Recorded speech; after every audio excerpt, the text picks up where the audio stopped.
il y a un vrai énervement en fait. Une espèce de rage intérieure mais qui réveille.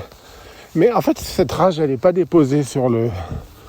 Enfin si parfois elle l'est à mauvais escient, j'allais dire sur les autres, sur le monde, mais en réalité cette rage, là où elle est, si on regarde bien et là où il faut la laisser, c'est qu'elle est posée sur cette...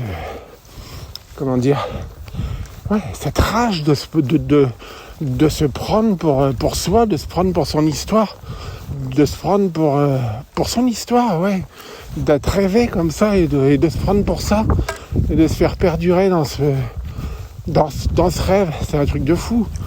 Alors attention, je dis pas qu'il faut se réveiller de ça pour se projeter dans un autre rêve, hein. Ça c'est la spiritualité, non, pas du tout.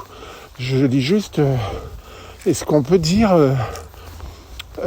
plus d'histoire du tout en fait? Et ben c'est pas évident, et là on sent qu'il y a une énergie de dingue quoi. Mais le passé, les habitudes, c'est collant, ça revient automatiquement, il y a une réflexivité et on a une idée de soi, une idée du monde, une idée des autres, on est collé, on dialogue avec ça en fait. Bon alors je reviens là-dessus parce que le mental il va pas lâcher l'affaire comme ça en fait. Mais enfin, c'est pas pour condamner le mental parce qu'en même temps c'est le mental qui permet de se réveiller. Mais je veux dire par là que le mental habitué, le mental pas retourné, le mental pas réveillé, bah il peut très bien comprendre et dire bah oui, mais ce qu'il dit là, il y a rien d'extraordinaire, oui, je peux très bien ne pas me prendre pour qui je suis, etc., etc. Non mais c'est plus profond que ça ce que je veux dire, c'est-à-dire c'est d'être dans l'idée d'être dans l'idée d'être quelqu'un en fait, c'est ça le truc, c'est le piège, il est là. Et c'est pas de se transporter dans une autre idée qui serait de dire ah ben non on est personne, etc. Non.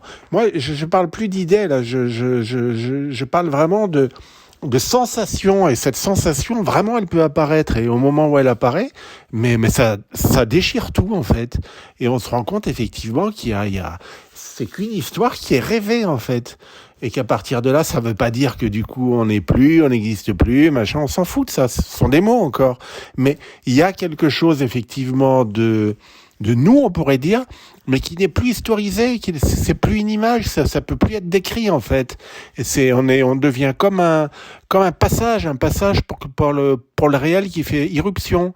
Il y a plus une opacité avec quelque chose entre les deux, c'est ça que je veux dire. Et ça bah le mental il peut arriver à le comprendre, mais il faut du temps pour que vraiment il se retourne avec et qu'il dit waouh, et que vraiment au moment où on voit, mais c'est hallucinant parce que il y a tout qui se retourne en fait, et on se dit mais en fait j'avais jamais vu jusqu'à présent, je comprenais, oui, pour comprendre je comprenais, mais en fait je voyais rien, je ne sentais rien. Voilà, mais je voulais rajouter ça parce que c'est hyper important, sinon ça reste que du blabla en fait. Il serait comme venu le temps d'arrêter de jouer à, comme les enfants qui disaient quand on était petit, tiens on va jouer à être le marchand de légumes, tiens moi je vais jouer à être ceci, cela, etc. Voilà. Et vraiment il serait temps d'arrêter de jouer à. J'ai l'impression que là, encore une fois, ça fait comme une vie rêvée, une vie jouée. Le problème en fait, c'est pas que les choses aient lieu. Le problème, c'est qu'on les croit. Et ça, c'est vraiment un truc de dingue, quoi. On les croit. On les fait devenir vraies, alors qu'elles n'ont aucune réalité. On pourrait simplement les laisser avoir lieu, mais en s'y prêtant, pourquoi pas. Mais en s'y prêtant, en étant réveillé, quoi. Je sais pas, je reviendrai sur ce truc réveillé. Mais ouais, on y croit, puis on les joue, et on devient le rôle joué. Et voilà. Et c'est se prenant même pour ce rôle joué à l'intérieur du rôle qu'on joue qu'on vient là imaginer plein d'autres choses, s'imaginer autrement, etc. Se projeter dans je sais pas, dans d'autres états d'éveil, de trucs et de machin, mais c'est toujours un nouveau rêver en fait qu'on vient mettre à l'intérieur, qu'on vient jouer.